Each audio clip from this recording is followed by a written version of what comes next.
Hello, my name is John Wadsworth. I'm an astrologer. I live in Glastonbury in the UK, and I'm posting my video here for the lunar eclipse, which happens on the 23rd of March 2016. It follows on 2 weeks after the solar eclipse that we had on the 8th of March, which happened with the Sun and Moon conjunct in Pisces, and we had a big lineup of planets in Pisces. And what I was saying then was that that new moon seed energy was very much around having to drop really deep to connect to the intention, the change which inevitably comes around this time. The seed of that lay very deep, and it had a karmic feel to it, and that it wasn't necessarily a time for impulsive action. Well, the theme of this lunar eclipse is quite different. The sun is now in Aries. The moon is in Libra. I'm just looking at the chart here now. It's the lunar eclipse, so there's still a lot of power around it. It's potent, but it doesn't carry the same sort of surrendering quality quite that it did at the new moon. I was saying that that it wasn't a time to act. Well, this lunar energy, this lunar eclipse energy, with the sun and moon in opposition now, has much more energy and force and action about it, as if now would be much more at the time to trust your impulse to act,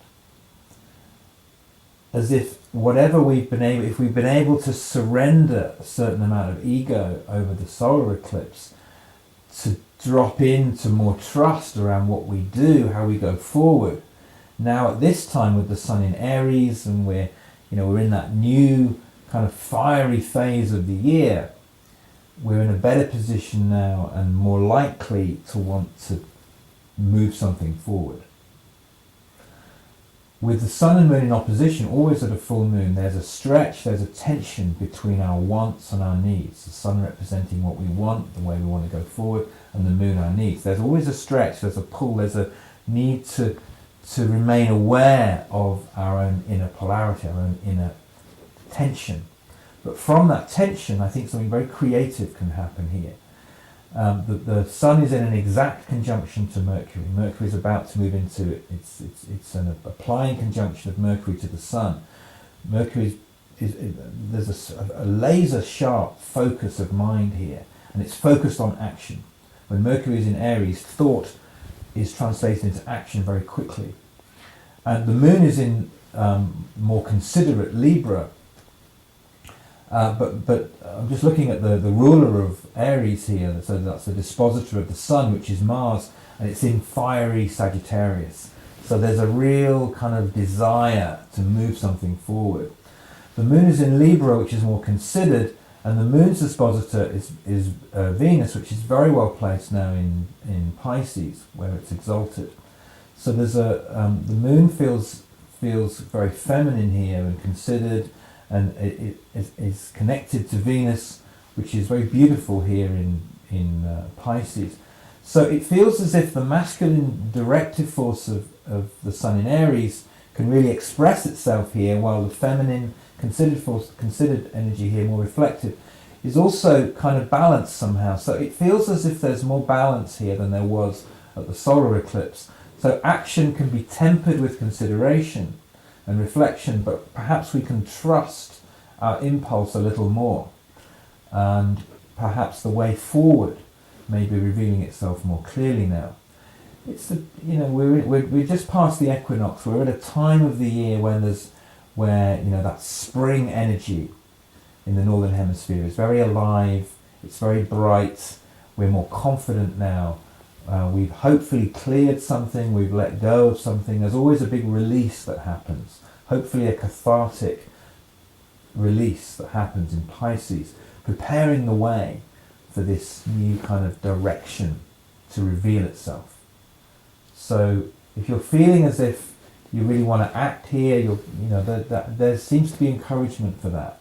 I like the fact that with Mars in Sagittarius, in a good relation with the sun, they're trying to one another. There's an encouragement here to act, The fact that the moon is also in a healthy relationship to Mars also helps here. There's tension for sure in the chart. Still, Jupiter and Saturn are still square to one another, so there is hesitation. There may still be some doubt as to the bigger picture, but there's a move to make here. It's as if there's a move and we can take it more confidently. And I think also the more that we've allowed ourselves to kind of just dwell in the not knowing, while the sun was in Pisces and while that new moon, that solar eclipse energy was happening, the more we've allowed ourselves to kind of just sit a bit deeper and trust it a bit deeper and perhaps just release something. If we've been able to do that during March, I think there's some fresh energy coming that can allow us to move forward more confidently now.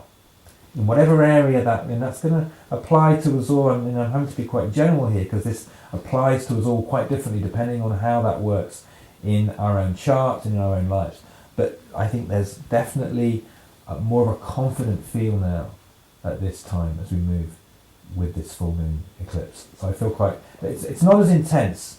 The nodal axis is across Pisces, Virgo, but the sun and moon, although still in conjunction, therefore still in an eclipse relationship, it's in different signs. It's across the sign. It's not as intense as that solar eclipse was.